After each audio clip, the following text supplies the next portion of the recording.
If you're tired of these promos, supporters get the podcast early and ad-free. Just go to donate.bogosity.tv for the links to sign up.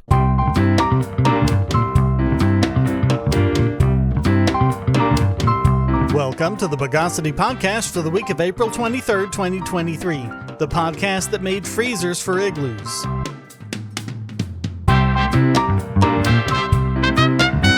This is your host, Shane Killian. Let's depopulate the news of the bogus. We've talked before about Germany's undoing their decommissioning of the country's 3 remaining nuclear power plants. Now, Chancellor Olaf Scholz is undoing the undoing and resuming the shutdowns. At a time when other countries, including the US, Japan, China, France, and Britain, are bringing new reactors online, Germany has decided to continue to kowtow to the environmental astroturfing that, as we covered, is almost certainly backed by Russia to try and keep Germany dependent on natural gas. Apparently, they haven't learned their lesson. Environmental groups celebrated with rallies at the remaining reactors as well as in major cities such as Berlin. There's one easy way to tell what this is really about. They made a big stink about shutting down nuclear power stations before shutting down fossil fuel stations. Markus Söder, Minister-President of Bavaria, said the shutdown was, quote, an absolute mistaken decision. While many countries in the world are even expanding nuclear power, Germany is doing the opposite. We need every possible form of energy. Otherwise, we risk higher electricity prices and businesses moving away. The German government has even acknowledged that this will make the country more dependent on coal and natural gas, and it's not even clear what benefit they think they'll get, considering they'll still be paying to dismantle the plants at least through 2030. Also, there's the question of what to do with all the radioactive material they're now not going to burn. At the present time, there isn't even the inkling of a plan. Meanwhile, Finland has become the first Western European country in 15 years to order a new nuclear reactor. The Olkiluoto 3 nuclear reactor has now been operating, as in actually putting power on the grid, for almost 2 weeks, which is welcome at a time when Russia has cut gas supplies to the area.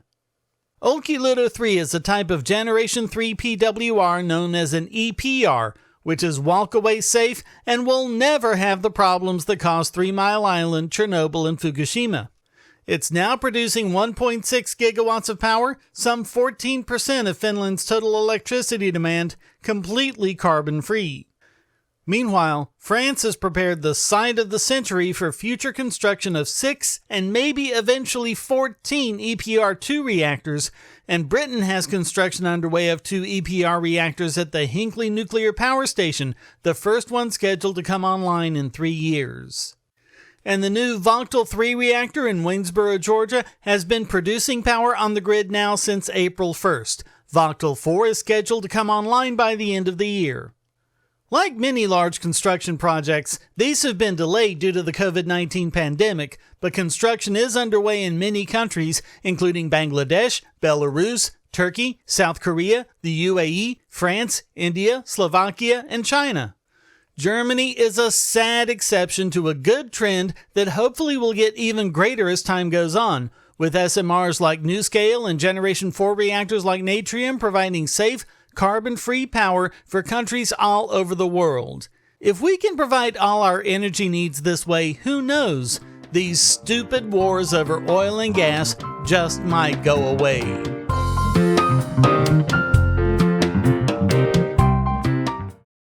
If you're looking for a way to support this channel, but you don't have any spare cash and you can't stand ads, you can do so by generating your own cryptocurrency. Use the links at the bottom of the description to follow the link to Odysee.com to listen to the podcast and see all of my YouTube videos as well. Just watching videos will produce cryptocurrency for the creator and yourself. And since Odysee is always monetized and never censored, you'll have no problem seeing all the videos from your favorite creators. You can also use the library credits you create at Odysee to tip creators and even purchase paid content.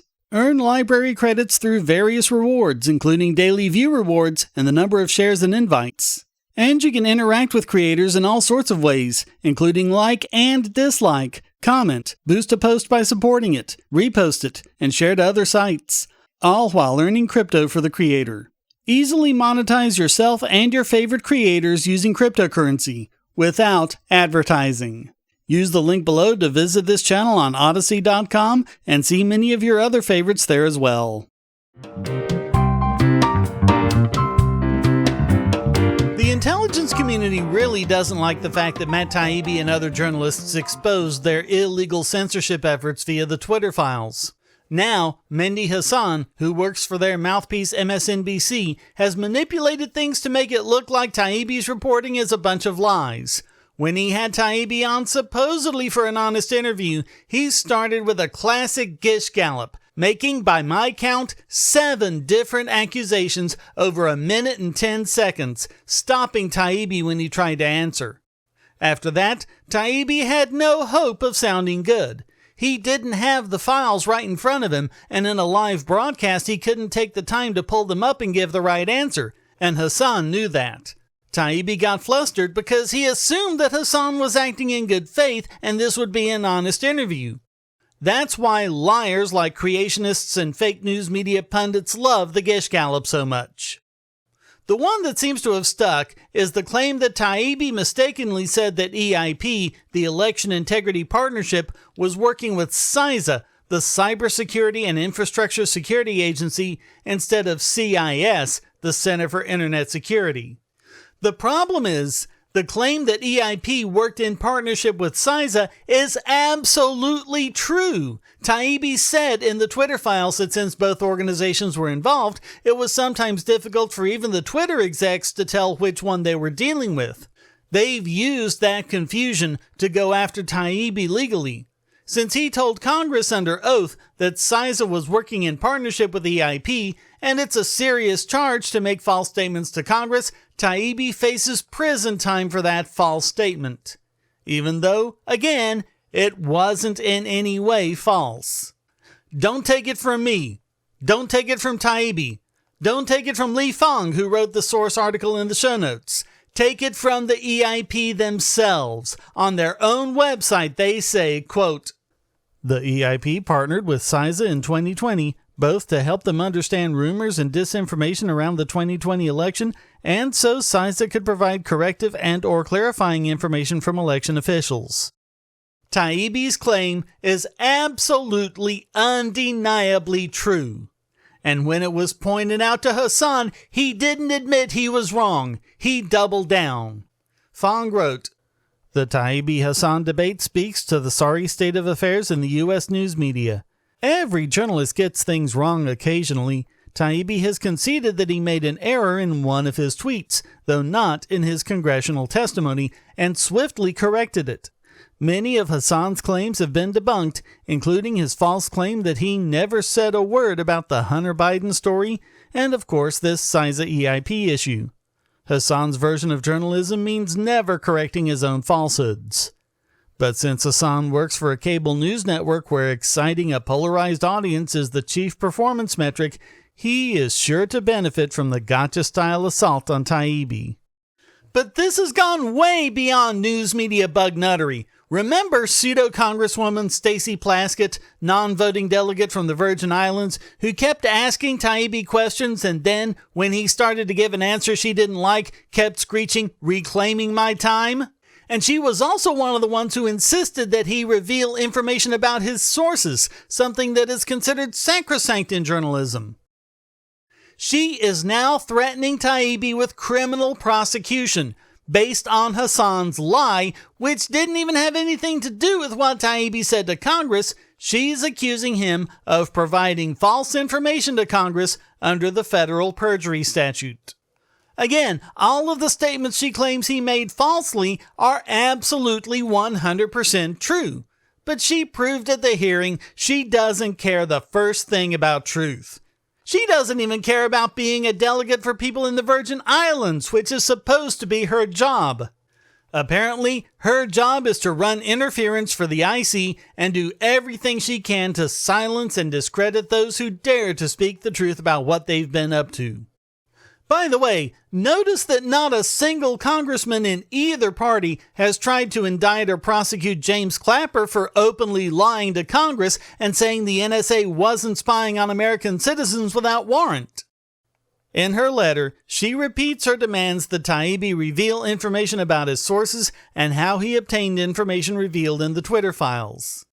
Seth Stern, the director of advocacy with the Freedom of the Press Foundation, said, quote, "It's disturbing that a member of Congress would attempt to threaten a journalist with imprisonment for summarizing his reporting during a congressional hearing.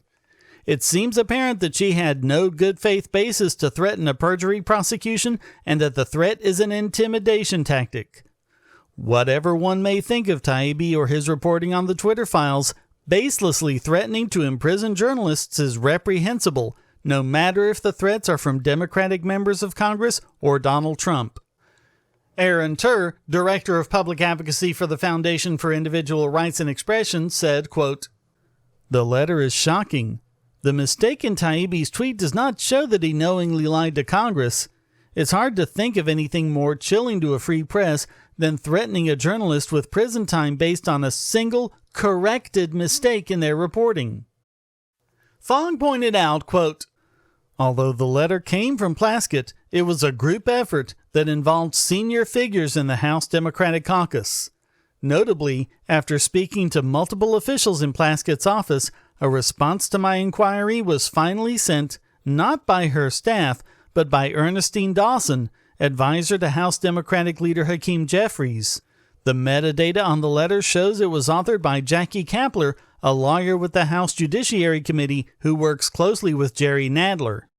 And in fact, looking at it from a big picture standpoint, it really seems possible that Hassan was in on the whole thing from the beginning, setting up Taibbi so his buddies in Congress could do exactly that. Meanwhile, the Wall Street Journal has reported that the FTC has demanded that Twitter identify all of the journalists who have access to their company records, another abrogation of basic press freedom protections. Taibbi wrote on his site, Racket News, quote, "To say that all of this has been infuriating is a massive understatement. I have 3 little kids, and these people are accusing me of a serious crime for which I could go to jail. Yet they themselves are the ones making the mistake. The sheer viciousness of the ploy is mind-blowing. I've been angry in media spats before, but the level of withering hatred and dishonesty that's come out over the Twitter files is something new in my experience. I'm not surprised by it anymore, but I'll never quite understand it." Neither will we, Taibbi. Just how do people like Plaskett think? What can go wrong in someone's brain to completely rob them of their humanity in this way? We might never know, but one thing is sure, they'll keep on doing exactly this until they're stopped.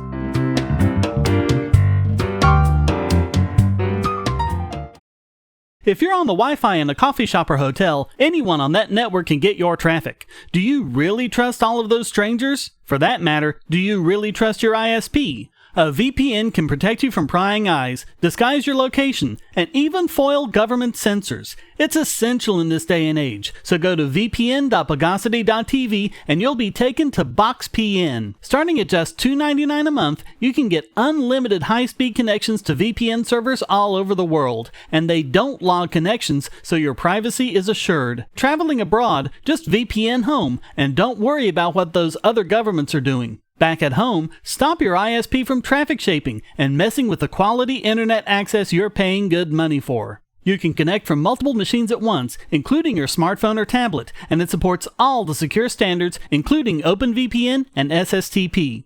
Bypass censors and surveillance with your own secure VPN connection. Go to vpn.bogosity.tv.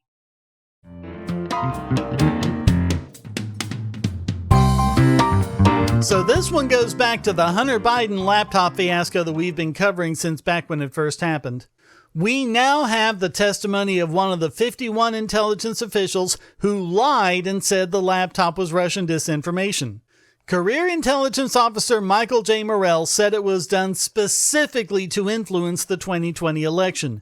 It's right out of the playbook of Joseph Goebbels. Accuse your enemy of what you yourself are doing.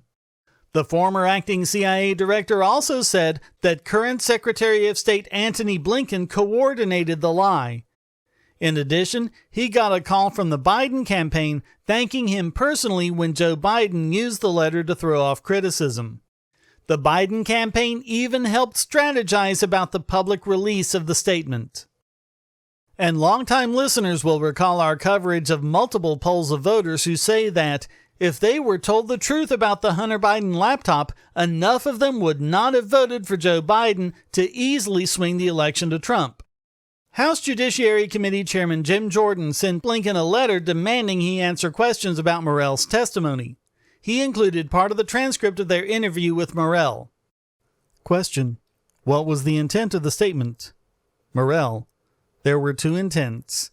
One intent was to share our concern with the American people that the Russians were playing on this issue. And two, it was to help Vice President Biden. Jordan: you wanted to help the Vice President. Why? Morell: because I wanted him to win the election. Jordan: you wanted him to win? That's why? Morell: yes, sir. Jordan said in his letter, quote, based on Morell's testimony, it is apparent that the Biden campaign played an active role in the origins of the public statement, which had the effect of helping to suppress the Hunter Biden story and preventing American citizens from making a fully informed decision during the 2020 presidential election. Although the statement signatories have an unquestioned right to free speech and free association, which we do not dispute, their reference to their national security credentials lent weight to the story and suggested access to specialized information unavailable to other Americans. This concerted effort to minimize and suppress public dissemination of the serious allegations about the Biden family was a grave disservice to all American citizens' informed participation in our democracy. And it was precisely their status that Biden used to deflect the story at the time, like in these comments he made in a debate with Donald Trump. There are 50 former national intelligence folks who said that what he's accusing me of is a Russian plan. They have said that this has all the five former heads of the CIA, both parties, say what he's saying is a bunch of garbage. Nobody believes it except his and his good friend Rudy Giuliani. And Biden said that knowing full well the laptop was real. Morell just confirmed that Biden made this lie knowingly. The letter reads, because these events occurred prior to your nomination and confirmation as Secretary of State, we seek your cooperation with our requests in your personal and not your official capacity. Although our requests do not implicate department entities, and accordingly there should be no basis for the department to interfere with our oversight, we have addressed these requests to you in your official capacity initially as a courtesy. It'll be interesting to see what Blinken does next. How can he refuse to come testify, given that the Jan 6 committee set the precedent that basically everyone is fair game? So, Antony Blinken lied about the Hunter Biden laptop. But they're not going after him either. They're going after Matt Taibbi, who didn't actually lie. This says everything we need to know. If you tell the truth and expose their evil, they come after you like they did Taibbi, Teixeira, Assange, Snowden, Chelsea Manning, Daniel Ellsberg, and so on. If you actually do horrible things, they just ignore you and let you get away with it.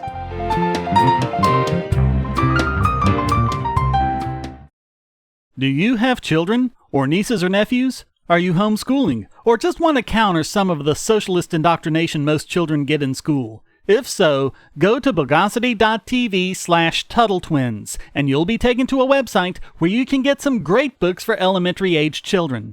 The Tuttle Twins books are books about liberty and free market economics that include children's versions of Bastiat's The Law, Leonard Read's I, Pencil, and Hayek's The Road to Serfdom, as well as books about the Federal Reserve and how regulations protect business cronies. They'll learn about the harm caused by eminent domain, or regulations passed in the name of safety, and fundamental concepts of liberty. And as you can see from the sample pages on the website, they're all easy to read and nicely illustrated. They're just $9.99 a piece, or get a special discount as well as free bonuses when you purchase all 5. You can even buy in bulk to donate to schools and local libraries. So get the Tuttle Twins books at bogosity.tv/TuttleTwins.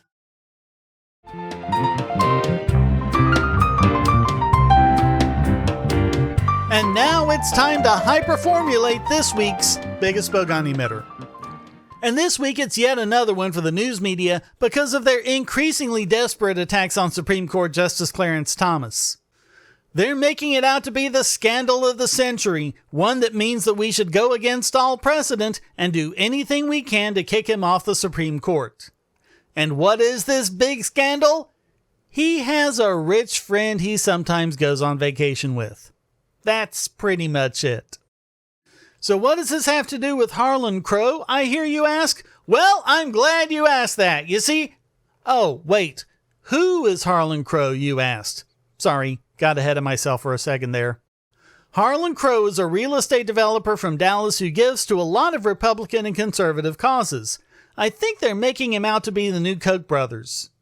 He met Thomas in the mid-90s, and in 1997, he had him in as a guest at an annual Bohemian Grove gathering.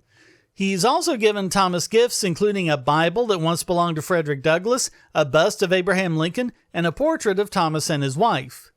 In addition, Thomas goes on vacation with him every year, has flown on Crow's private jet, taken cruises on his super yacht, and stayed at Crow's private resort. There is absolutely nothing wrong with any of this. There's no issue with campaign donations since justices are termed for life and don't campaign. There's no issue of a conflict of interest since Thomas has never sat on a case where Crow has been a party. And since they're both already conservatives, it's not like these gifts were made to try and change his mind about anything. So why is it such a scandal? Because, well, I guess we're just making it up as we go along. In fact, the whole purpose of the Supreme Court having life terms is so that we wouldn't have to worry about exactly this. Of course, they might not be looking so hard at things like taking private flights with Crow if his name were Jeffrey Epstein. As Barton Swain put it in a Wall Street Journal op-ed, it's all about delegitimation. It's not about convincing people that there's something wrong with it, or that Thomas is being dishonest or anything like that. It's making an emotive suggestion that Thomas is illegitimate, that he doesn't belong on the Supreme Court. He wrote, "The habits of delegitimation have become so familiar that it's easy to forget how anti-democratic they are. Political correctness and, more recently, cancel culture, the invention of phobias, homophobia, Islamophobia, transphobia, to characterize dissent as mental illness, the wanton attribution of racism, misogyny, fascism, and white supremacy, and, of course, the easy insinuation that any political figure of whom one disapproves is guilty of crimes." It originated in the political left, but the right's been doing it too. Donald Trump gave as good as he got where that was concerned. And in fact, it seems to be the de facto course of action when a new judge needs to be appointed to the Supreme Court. It never seems to be about their records or decisions or legal opinions or anything like that. It's all about searching their lives for some bad behavior in the past that they can blow all out of proportion. That was the case with Thomas from the moment of his nomination. In particular, there were some laughably bad claims from Anita Hill that he had sexually harassed her, all of which fell apart on the slightest scrutiny. The most hilarious part was that the hearing was chaired by Teddy Kennedy. When that failed, they spent years painting his wife as a right-wing activist. Okay, but what does that have to do with him being on the Supreme Court? Being the wife of a justice doesn't mean you have to stop having opinions or being an activist. The First Amendment still applies. So now they've shifted to Crow. ProPublica published a list of the gifts Thomas had gotten from Crow, gifts Thomas would never have been able to afford himself, claiming that his failure to disclose them was a violation of the Ethics in Government Act. What they didn't bother to mention is that the law doesn't require Supreme Court justices to report personal gifts. Recently, and in large part because of this, Congress introduced H.R. 926, the Supreme Court Ethics, Recusal, and Transparency Act, which would require the Supreme Court to, among other things, make ethics rules about the disclosure of gifts. It's been introduced in the Senate as S-359. But even if it passes, the Constitution's prohibition of ex post facto laws means that it would only require the justices to disclose future gifts, not past gifts. Ironically, we may know more about Thomas's gifts to date than we ever will about the others. And like I said, Crow was never a party to any case, but they claimed that the Supreme Court on occasion hears cases that impact the real estate industry. It's a silly, vague, indirect inference that they didn't even bother to try and connect to Thomas by saying how he voted in these cases or how or even whether Crow was affected by them. And they certainly didn't compare it to the other justices and what friends they might have who might be in a position to influence them about whatever tenuously connected issue they could find. If having a friend who gives you stuff means you can't be on the Supreme Court, then you can never find anyone to be a Supreme Court justice. So all of that makes the news media this week's biggest bogon emitter. I want to tell you about the eyeglasses I've been wearing for years. As people can see on my videos, I have a very strong prescription, which makes glasses more expensive, especially when I need computer glasses, reading glasses, prescription sunglasses, and most expensively, progressive lenses for general everyday wear. To save money while still getting quality glasses, I get them from Firmoo. In fact, I just got a pair of progressives with high-index aspherical lenses and a nice pair of frames my wife loves for just over $100. It would have been $500 to get them through my eye doctor. Not only do they look good, the glasses are durable. I've worn many pairs for several years without problems. All orders come with a 30-day return policy, a 3-month warranty, and one-on-one customer service. Go to Firmoo, that's FIRMOO.Bogosity.tv anytime you need quality glasses at a low price. Once again, that's Firmoo.Bogosity.tv.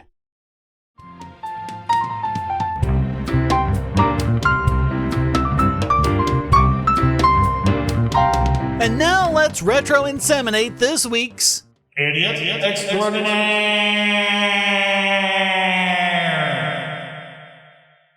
And it's yet another one for the U.S. Department of Justice. They've charged a number of U.S. citizens and groups, including black activists, with felonies for posting memes critical or satirical of the war in Ukraine, which of course makes them, quote, illegal agents of the Russian government. Assistant Attorney General Matthew G. Olson said, quote, Russia's Foreign Intelligence Service allegedly weaponized our First Amendment rights, freedoms Russia denies to its own citizens, to divide Americans and interfere in elections in the United States. Anyone who uses the phrase weaponized our First Amendment rights is exposing themselves for the freedom-hating tyrants they are.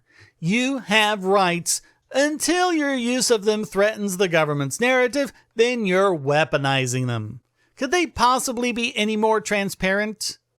And there's nothing in the Constitution that says that a right being weaponized means the government can suddenly infringe on it.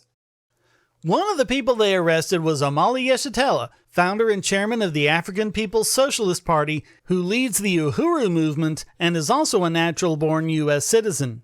So this podcast is definitely not biased in his favor, but he absolutely has the right to speak out against the U.S. government, or for that matter any other government on the planet. He told the Tampa Bay Times, quote, I ain't ever worked for a Russian. Never, ever, ever, ever. They know I have never worked for Russia. Their problem is, I've never worked for them. Also arrested were members of the Black Hammer, whose tweets seem straight out of those you'd see from Black Lives Matter. If convicted, they could get up to 10 years in federal prison, with 3 of them facing additional charges that could add 5 years to that. Of the arrests, journalist Glenn Greenwald tweeted, There is absolutely a campaign long underway to criminalize dissent in the U.S. As long as you stay within mainstream limits, what Obama called within the 40-yard lines, you're fine. What's criminalized are anti-establishment voices, right or left. All of this is independent of the fact that the U.S. not only does exactly what these indictments claim Russia and China do, but far more extreme. The U.S. funds dissident groups in many nations, creates fake internets to destabilize, etc. You'd think reporters would mention this. U.S. Attorney Roger B. Handberg said, quote, The prosecution of this criminal conduct is essential to protecting the American public when foreign governments seek to inject themselves into the American political process. We thank our partners at the FBI for their tireless investigation of these events and their commitment to ensure justice is done. But the thing of it is, Even if the speakers were agent of a foreign government, it wouldn't matter. This is supposed to be a country of free speech. If speech of any kind threatens you, you're in the wrong. That's just all there is to it. The First Amendment prohibits the government from infringing on anyone's freedom to speak about whatever they want and associate with whomever they please. They could have been directly and unambiguously pro-Russia, and it shouldn't have mattered. Even if we grant every single one of the DOJ's claims as fact, it's still constitutionally protected speech and association. It doesn't matter if you're black or white, right or left, native or foreign, part of a group or speaking on your own, your right to express whatever opinion you want should be sacrosanct. So all of that makes the DOJ this week's Idiot extraordinaire.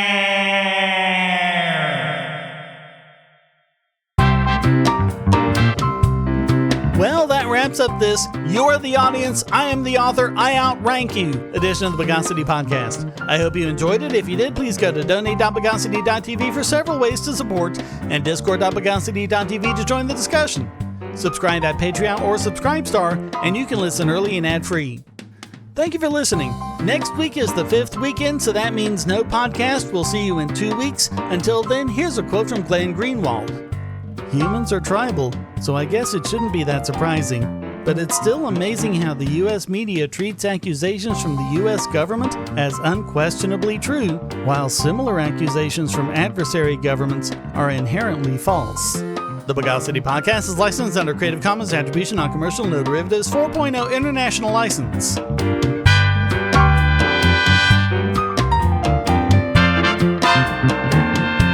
Bogosity.